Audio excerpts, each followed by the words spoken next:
Welcome to the Author Advantage series. This is session 8 in a series of 10 videos designed to help any author succeed, whether they're a first-time author or a New York Times bestseller.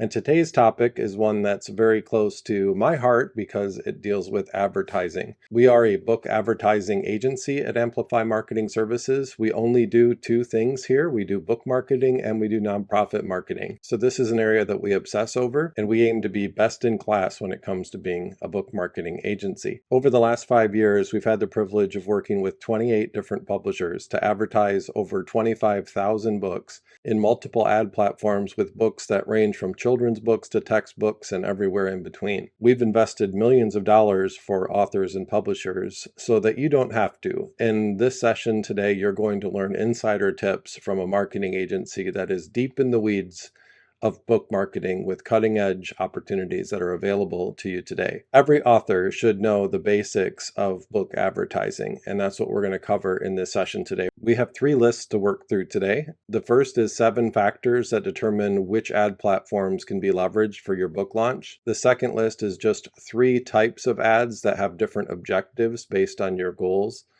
And the last list is 15 different ad platforms that can be incorporated into an advertising strategy for a book launch. So let's dive in with that first list of 7 factors that will determine the best places where you can advertise your book. The first factor is your advertising budget.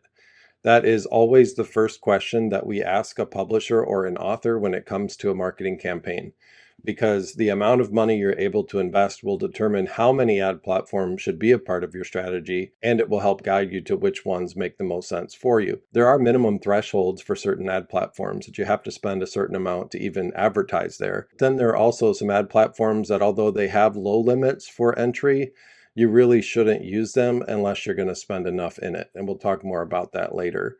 So the very first factor that's going to impact which ad platform should be incorporated and which ad type and goal should be incorporated into your plan. So the first factor that will determine where you should invest your ad dollars for a book launch is the budget.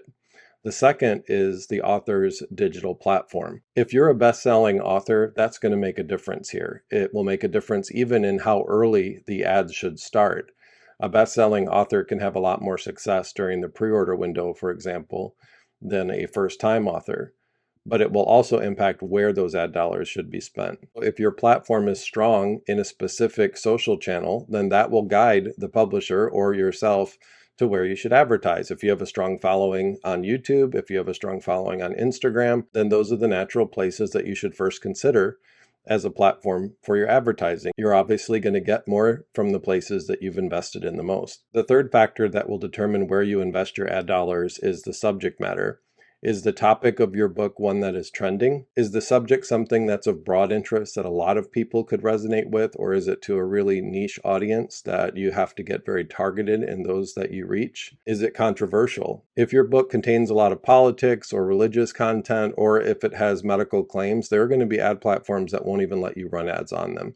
So that's going to be a factor that right out of the gate you need to know and be aware of so that you just keep those out of mind and focus on the places where you can advertise. The fourth factor that will play a big part in where you advertise is what marketing collateral or assets you have available to you. If you have video content that has great production quality and is clear and compelling, then that might guide you to invest your ad dollars in YouTube or streaming TV ads. Other types of marketing collateral that can help guide where you invest your ad dollars would be endorsements. Do you have endorsements from well-known celebrities or from people that have a much larger platform than you do? Those endorsements can make for great advertising in specific ad platforms. Do you have any related content that you could give away for free as a bonus for purchasing the book? If so, then there are certain ad platforms that are best for giving away free content to help raise awareness of your book. So the marketing assets that you have available to you will be a factor in determining where you should invest your ad dollars. The fifth factor to determine where you should invest your ad dollars is your camera friendliness. We're talking here about your charisma and your ability to speak clearly and comfortably in front of a video camera. If that's the case, then you should consider using ad platforms that can best leverage video.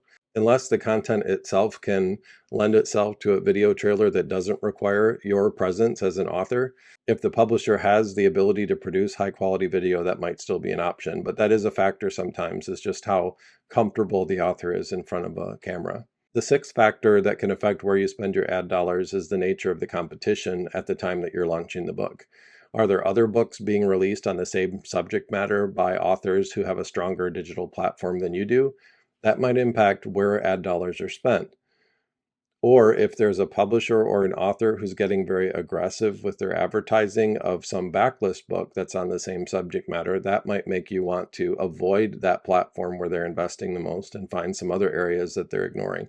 Find the gaps and decide to outperform them without outbidding them in the same space. The seventh and last factor that might impact where you choose to advertise is whether there are related books to advertise alongside of it. There are ad platforms that perform better if there are multiple books to promote together. So if you have multiple books and you're willing to let your backlist books be promoted with your new releases, that can be an advantage in certain ad platforms. Or if your publisher has other books that are related to the subject matter of yours and they're willing to combine them into some similar ad campaigns, it would make sense for those to go into certain channels that allow for that and require it. Now let's move on to the next list, which is 3 ad types. First, there are awareness ads, then there are audience building ads, and lastly, there are sales ads, and that's in the descending order of the sales funnel. There are usually many other layers in a sales funnel, but I'm simplifying this specifically for a book launch campaign.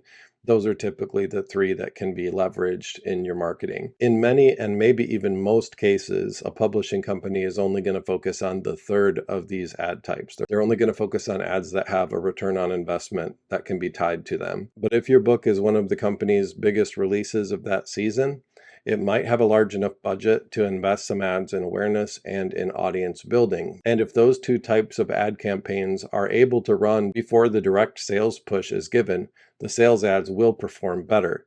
But it is not often that we get the luxury of having a budget large enough to do all of things. So when I talk about awareness marketing, it's just making sure as many people as possible see your book, specifically the kind of people that you wrote it for. Hopefully that plants a seed and they'll start thinking about the book, maybe talking about it with others. But with awareness marketing, there isn't as much measurable data that you can use to tie that back to a sale. The ad platforms that would fall under awareness marketing could include print advertising, though there are ways to incorporate things into a print ad that can be tracked, such as a QR code or a custom promotion code. But generally, we don't see the bulk of the data when it comes to print advertising. Other ad types that fall into this category would be display advertising, which is one of the cheapest ways to get impressions, but isn't necessarily the most efficient for conversion or sales-focused ads. And then others could be video advertising, where the goal is to get them to play through the video and you want as many people to see your book trailer as possible. And those ads are also not easy to track when it comes to what the sales impact was from them.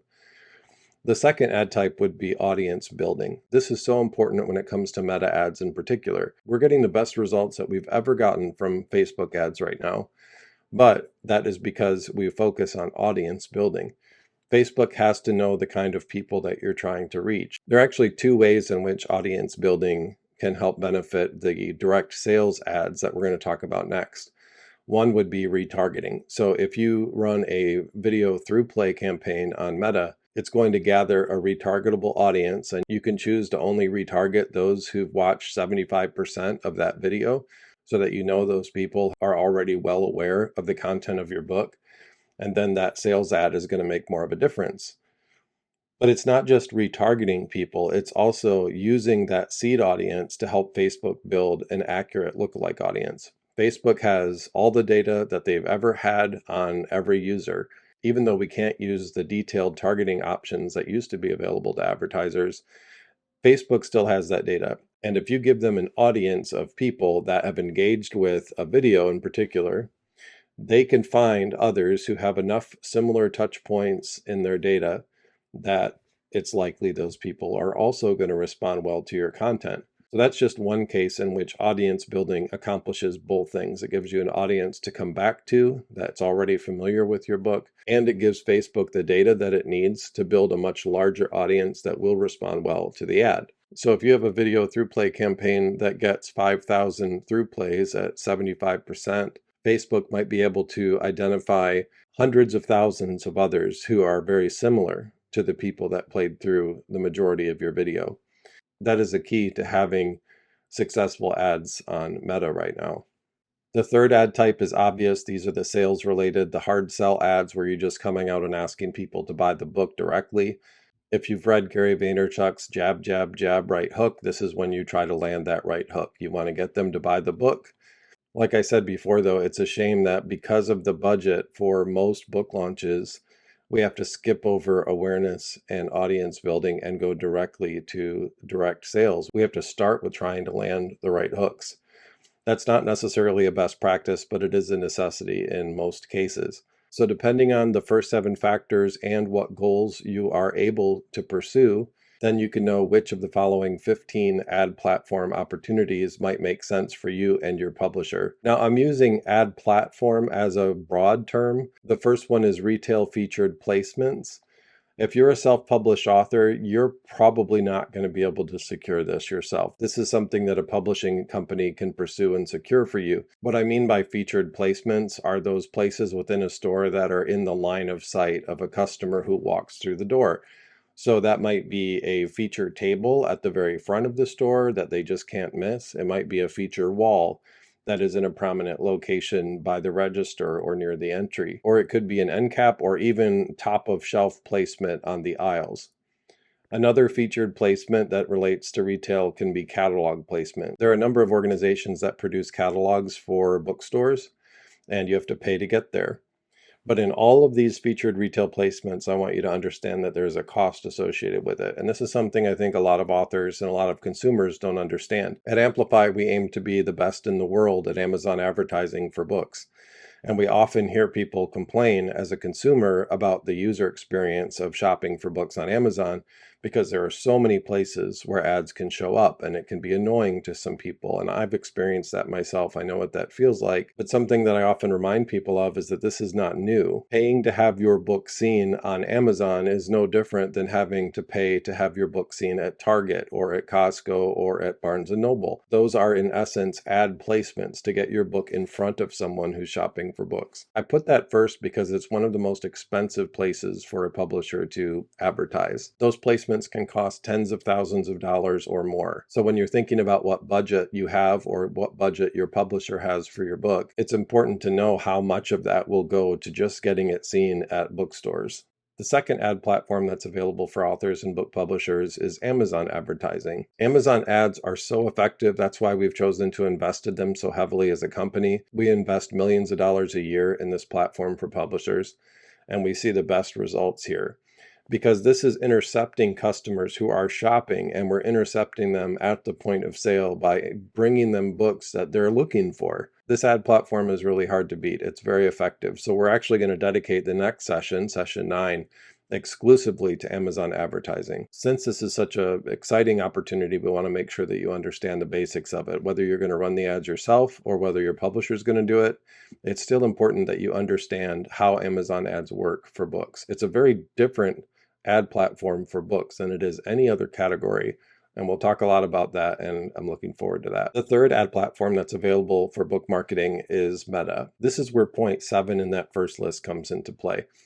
If you have multiple books to advertise, then you might want to choose different types of ads within Meta. Facebook catalog ads, for example, can do very well, but they don't make sense for just one book. A video campaign can do well on Meta if your goal is awareness or your goal is building an audience. It can actually accomplish both for you. But if your goal is to leverage Meta just to secure sales, then an individual campaign dedicated to your book could leverage the endorsements that you've received. It could promote some of the free content that we've talked about earlier. So again, it just goes back to all these factors we've talked about today. It's important to piece these 3 lists together as you think through what advertising makes the most sense for your specific book. We always recommend Amazon advertising for authors and book publishers, but next in line is Meta. That's where we get the most success for publishers, but there are many others that we've advertised in with great success. The fourth is Google, which would include Google Search, Google Shopping, Google Display, and YouTube. And this is another case for point 7 in the first list. If you have multiple related books to advertise, then Google Shopping might make sense for you. But if it's just one book, that might not make sense for you. Google Search might make sense, but that depends on the competition in Google Search ads. It depends on how broad the nature of your content is and how many searches are happening each month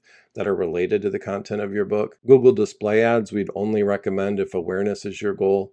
And YouTube ads, we recommend if you have enough budget that you can put behind it, and if you have a strong video trailer that's clear and compelling and is formatted in the proper way for YouTube. Point 4 in the first list related to marketing assets available to you, and this is the case for Google Ads. There are so many ways to advertise within Google, and the assets available to you will definitely be a factor in which of them make the most sense for you. The fifth ad platform, and many of the rest of these are actually grouping various platforms together under the same category, is OTT, or that's over-the-top television streaming ads. And we're talking here about Hulu, Disney, Mountain, Netflix. There are dozens of OTT advertising opportunities, and we actually have an infographic to help guide you to which of those make the most sense. But here again, for OTT advertising, you need to have a certain type of marketing collateral. You need to have a video that's high production quality, that is in the right specs and length for those platforms. And it needs to be something that isn't political, religious, or making medical claims, or it could get rejected from those platforms. Audio is another type of ad platform that could include Pandora, Spotify, and even radio ads. We've run ads in each of those platforms, and we've had success with them that can be measured, but it depends on the nature of your content. One of our favorite types of Spotify ads are those that run on podcasts. So if there are a number of podcasts out there that are on the subject matter of your book, that might make sense. By the way, the entry point for running an ad on Spotify is low, and you can use Spotify's own vocal talent to record the script for you. So don't be intimidated by that. If you're a self-published author, I would encourage you to consider Spotify. It's where we've had some measurable results. The seventh category of ad platforms is sponsorships, and there are a lot within this. You can sponsor a podcast, you can sponsor a blog, you could sponsor videos within YouTube or on TikTok. You can sponsor influencers. You can even sponsor a conference and get your book in a conference program or in a dedicated conference app. Or you can have physical advertising in prominent places within the event venue. Or you can even have your book trailer play on the screen during, before, or after a session. So there are a lot of sponsorship opportunities that can make sense, but this really is going to depend on your budget. If you don't have the budget to get the most out of Amazon and Facebook, I wouldn't recommend investing your dollars in sponsorships necessarily, unless there are some sponsorship opportunities that are really nailing the audience that you've written for. The eighth category of ad platforms are email. So in this case, you can rent an email list that you can send a dedicated email about your book to an audience that you've rented. You can sponsor someone else's e-newsletter in a couple of ways, either having them do a dedicated email themselves that's all about your book, or featuring it in some type of a sidebar or a footer. Email can be an effective advertising platform, but it depends on the quality of the list, and it depends on the nature of your content. Display ads, these can be on Google, or you could choose a specific website that you might approach and ask if you can run a display ad on. When there are a number of display ad networks out there, but we typically don't see the results that we see from other platforms. So this is usually only reserved for awareness marketing. And then there's Microsoft ads. This is the 10th ad platform. They've pretty much copied everything that Google has. So you can run search ads, shopping ads, display ads, video ads. Just about everything will be set up in just about the exact same way. This is where that competition comes into play. If your competitors are aggressively advertising on Google, they probably aren't on Microsoft. So even though the audience is smaller, you can sometimes outperform what you would get if you invested in Google, because you'll get a higher share of the search traffic and opportunities in Microsoft. So don't discount Microsoft. It's one of the gaps in a lot of publisher strategies. So is YouTube, by the way. The 11th ad platform that we've leveraged for book marketing is Pinterest. But this depends on the nature of your content, the audience you've written for, and the assets that you have available. So it isn't right for everyone. It's not usually in our top 3 recommendations, but if you have a large enough budget, if you have a following on that platform, and if your content aligns with the audiences there, then it can make sense. TikTok is the 12th ad platform, and we've leveraged this for authors in the past. And it can work when an author already has an established following there. But this is one that's really hard to crack. TikTok is challenging because you need to speak to that type of audience, and you need to have that camera friendliness that we talked about before if you're going to be the personality that promotes your book. So it isn't often one of the top places that we recommend authors or book publishers to advertise, but it is an option, and sometimes it makes sense and can make a difference. Number 13 is LinkedIn. Typically, we don't recommend LinkedIn advertising because it's expensive. and it isn't as effective as what we get in other platforms. But if the nature of your content is business related or leadership related in any way, it can make sense to invest some of your ad dollars there. Number 14 is X or Twitter. And this is one that we've used in marketing strategies successfully, but not so much from an advertising side of things. We find more success with influencer marketing there than we do with advertising, but it can work. It's just not usually one of our top recommendations. And then the 15th and the last of these ad platforms would be print. So this would include magazines, catalogs, conference programs. Print is tricky. It's usually pretty expensive. And it's hard to justify investing there when you can invest it in Amazon or in Facebook in a way that you get measurable results that show the impact. There are other platforms beyond what we just mentioned, but I wanted you to be aware that these 15 ad platforms or categories of ad platforms can be successful. We've used them successfully, and they might make sense for you and your publisher to consider. Now, I can't tell you in this video where you should advertise because you're going to have to work through each of those factors, each of those 3 goals, and each of these 15 categories of ad platforms so that you can come to clarity about what you should do. In a conversation with you, I could help guide you there. But since every book is different, and that's why we love book marketing, because every book has its own unique market, it's just not possible for me in this video to give you specific clarity. You should invest this much here. But in closing, I would like to give you as much concrete guidance as I can. We're always going to recommend Amazon ads for books, and the amount that you should invest there will vary, but anywhere between $500 and $5,000 a month can create that momentum that your book needs during the launch window and then can maintain it. For Facebook ads that are running a through play campaign, we recommend as little as $500 a month. For Facebook ads that are soliciting a direct sale, we recommend a couple $1,000s a month. Disney and Hulu ads have a $500 per month minimum, but we recommend investing at least $1,000 a month to get good results from it. Spotify podcast ads can be as low as $250. So if your content aligns with a lot of podcasts, that can be a good one to invest in. But we recommend investing at least $500, even though it could go as low as $250. For search ads, whether it's on Google or on Microsoft Bing, we recommend at least $500 to $1,000 per month for that. Sponsorships can really vary. Depending on the size of the following that a podcast has or a blog has, you could get a sponsorship for as low as $50 and as high as a couple $1,000s. For Pinterest, it's best to invest at least $1,000 a month. So those are just a few stats that might help give you a little bit of guidance. If I were an author negotiating a book deal with a traditional publisher, I would want to have a conversation about advertising, one that is informed by the things that we talked about today. I'd want to know if they're going to secure special placement in retail. I'd want to know if they're going to advertise on Amazon, and I'd want to know if they're using Facebook ads to promote the book. I'd want to talk to them about conferences that might make sense to sponsor. I'd want to talk to them about their ability to do high quality, high production video and where they would use that in ads. And I'd want to know what connections they have with podcasters and bloggers out there and influencers that they could use in various types of sponsorships, among many other things. But if you come to them informed with the type of ads that you know can work for book marketing, that can be a healthy conversation. And if you're working with a traditional publisher and you just don't get the sense that they're confident about their in-house advertising, we'd be honored if you'd refer us to them and ask them to have a conversation with us about helping promote your book. I hope this video helped you understand the basics of advertising for book launches. Whether you're going to do this yourself or have your publisher do it, it's good to be informed about the options that are out there. Thank you for watching Session 8. We'll see you next time.